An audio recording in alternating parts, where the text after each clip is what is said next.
కాకినాడ జిల్లా సామలకోటలో SC వర్గీకరణపై supreme court తీర్పునకు వ్యతిరేకంగా SC వర్గీకరణ వ్యతిరేక పోరాట సమితి బంద్కు పిలుపునిచ్చిన దృష్ట్యా సామలకోట రైల్వే స్టేషన్లో ఎటువంటి అవాంఛనీయ సంఘటనలు జరగకుండా ఉండేందుకు జిల్లా ఎస్పీ ఆదేశాల మేరకు పెద్దాపురం డీఎస్పీ లతాకుమారి ఆధ్వర్యంలో సమన్వయంతో పోలీస్ బందోబస్తు ఏర్పాటు చేశారు.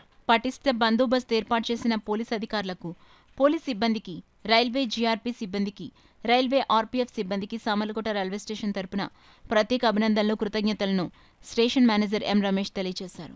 పార్లమెంటు పరిధిలో ఉన్నటువంటి అంశాన్ని కేంద్ర ప్రభుత్వం మరి ప్రధానమంత్రి అయినటువంటి నరేంద్ర మోడీ గారు, అలాగే సుప్రీంకోర్టు జడ్జి అయినటువంటి చంద్రచూడ్ గారు ఒక చీకటి ఒప్పందాన్ని కుదుర్చుకుని ఈ యొక్క పార్లమెంట్ కి సంబంధించినటువంటి అంశాన్ని మరి రాష్ట్ర ప్రభుత్వానికి కట్టబెట్టిందని చెప్పి సందర్భంగా తెలియజేస్తున్నారు.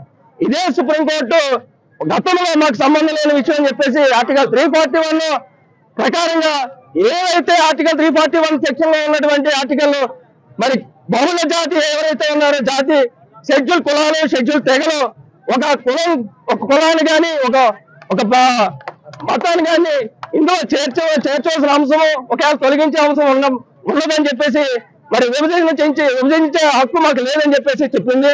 అయినప్పటికీ కూడా ఈ యొక్క సుప్రీంకోర్టు మరి దొడ్డిదారిన ఈ యొక్క వర్గీకరణ అంశం రాష్ట్ర ప్రభుత్వానికి కట్టబెట్టడం మేము వ్యతిరేకిస్తున్నామని చెప్పేసి సందర్భంగా తెలియజేస్తున్నాం.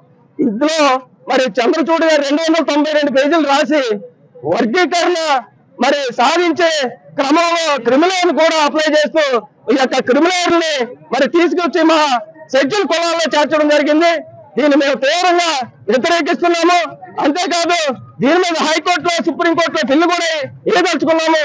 అలాగే ఈ యొక్క ఏదైతే సుప్రీంకోర్టు తీసుకున్న నిర్ణయాన్ని వెనక తీసుకోపోయినట్లయితే మేము దేశవ్యాప్తంగా అనేక ఉద్యమాలు చేపట్టి మళ్ళీ రాస్తారోకాలు, ధర్నాలు చేపట్టి మా యొక్క హక్కులను మేము కాపాడుకుంటామని చెప్పేసి సందర్భంగా తెలియజేస్తూ